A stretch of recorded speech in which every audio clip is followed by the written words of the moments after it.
নমস্কার বন্ধুরা, আমিষ ফেলে নিরামিষ পরিবারে আপনাদের সবাইকে স্বাগত জানিয়ে আবারও একটা নতুন রেসিপি নিয়ে চলে এলাম, পনির বা ভেজ রোল। এই রেসিপিটা অবশ্যই আপনারা বানিয়ে আমায় কমেন্ট করে জানাবেন। খুবই চটজলদি এই রেসিপিটা হয়ে যায়, আর এটা একটা টিফিনের রেসিপি বা রাত্রের ডিনারেও অবশ্যই করে খেতে পারেন। এর জন্য আমি প্রথমে ছোটো বাটির 2 বাটির মতন ময়দা নিয়ে নিয়েছি। এই ময়দাতে আমি 4 চামচের মতন ময়ানের জন্য সাদা তেল দিয়ে দিলাম, আর 1/2 চামচ চিনি দিয়ে দিলাম, আর পরিমাণ মতন সামান্য নুন দিয়ে দিলাম। দিয়ে এটা নর্মাল জলে ভালো করে এটা ময়দাটা মেখে নেব। আর এই রোলটা বানাতে দেখবেন খুবই সুবিধে। রোজকার একই রকম টিফিন খাওয়ার থেকে এইভাবে যদি ঘুরিয়ে ফিরিয়ে আপনারা বাচ্চাদের বা বড়দের বানিয়ে দেন, দেখবেন তারাও খেয়ে খুব আনন্দ পাবে। এবার সমস্ত ময়দাটা ভালো করে মাখিয়ে নেব। মাখানো হয়ে গেছে, এটা একটা সাদা কাপড় দিয়ে ঢাকা দিয়ে রেখে দেবো। তার আগে একটু সাদা তেল মাখিয়ে নেব উপরে, তাহলে ময়দাটা নরম থাকবে আর পরোটাগুলো খুব নরম নরম হবে। এবার একটা ভিজে কাপড় দিয়ে এটা চাপা দিয়ে মিনিট 10 রেখে দেব। এই সময় আমি সবজির পুরটা বানিয়ে নেব। সেই জন্য কড়াতে সাদা তেল দিয়ে দিলাম। তেলটা ভালোভাবে গরম হয়ে গেলে 1/2 চামচের একটু কম হিং দিয়ে দিলাম, আর 2টো কাঁচা লঙ্কা কুচি দিয়ে দিলাম, আর 1/2 ইঞ্চি মতন আদা গ্রেট করে রেখেছিলাম সেটা দিয়ে দিলাম। এবার সমস্ত সবজি একে একে দিয়ে দেবো। ক্যাপসিকাম, ছোট করে রাখা কেটে রাখা ফুলকপি, অল্প একটু বাঁধাকপি, একটু গাজর, বিনস দিয়ে ভালো করে নাড়াচাড়া করে সবজিগুলো ভেজে নেব। ইচ্ছা হলে সবজিগুলো একটু হালকা করে ভাপিয়েও নিতে পারেন। আমি এভাবে সবজিগুলো ভালো করে ভেজে ভেজেই রান্নাটা করব। আর একটু ঢাকা চাপা দিয়ে করলে সবজিটা খুব তাড়াতাড়ি নরম হয়ে যায়, যেহেতু ছোট করে কাটা আছে। এবার একটা টমেটো ছোট করে কুচি করে কেটে রেখেছিলাম সেটা দিয়ে দিলাম, পরিমাণ মতো নুন, সামান্য একটু চিনি, একটু হলুদ আর কাশ্মীরি লঙ্কা গুঁড়ো 1/2 চামচের মতন দিয়ে দিলাম। দিয়ে খুব ভালো করে মিনিট 5 ভেজে নিয়ে 100 গ্রামের মতন পনির আমি ছোট করে কিউব করে কেটে রেখেছিলাম, সেই পনিরটা দিয়ে দিলাম। দিয়ে ভালো করে মিশিয়ে নিয়ে আরও মিনিট 5 এইভাবে ভাজা ভাজা করে নেব।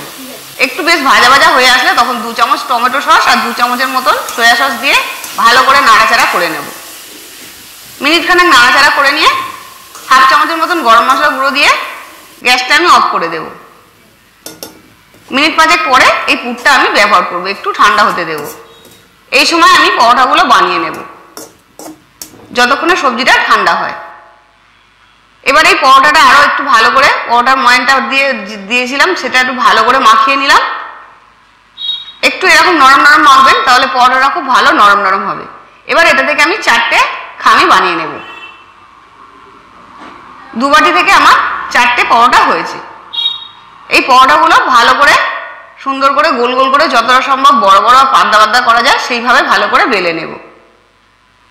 একটু ময়ান দিয়ে এইভাবে ময়দা দিয়ে অল্প অল্প করে ভালো করে এটা যতটা সম্ভব বড় বড় করা যায় সেইভাবে বড় বড় করে পরোটাগুলো বেলে নিচ্ছি। নতুন বন্ধুরা যদি রেসিপিটা ভালো লাগে তাহলে আমার চ্যানেলটা সাবস্ক্রাইব করার অনুরোধ রইল।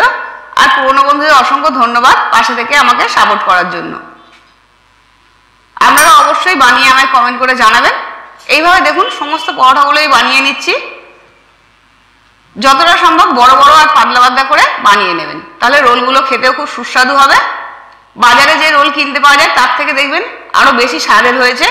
খুবই কম খরচে বাড়ির সবার জন্য দেখবেন অল্প খরচে অনেকগুলো পরোটা বানিয়ে নিতে পারবেন। আর এই রোলগুলো বাচ্চাদের যদি আপনারা স্কুলের টিফিনে পাঠান তাও দেখবেন অনেকক্ষণ অবধি নরম থাকবে। এবার পরোটাগুলো আমি অল্প অল্প সাদা তেল ছড়িয়ে ভেজে নেব। আপনারা ইচ্ছে হলে তেলটা আরও বেশি ব্যবহার করতে পারেন, কিন্তু এখন যেহেতু সবাই স্বাস্থ্য সচেতন সেই জন্য তেলটা সবাই কমই ব্যবহার করে। আমি একটু কম তেল দিয়েই পরোটাগুলো ভেজে নিচ্ছি। 4টে পরোটাই ভালো করে ভেজে নিলাম। ভেজে নিয়ে এবার এর মধ্যে 2 চামচ টমেটো সস দিয়ে ভালো করে এইভাবে চারদিকে ছড়িয়ে দিলাম।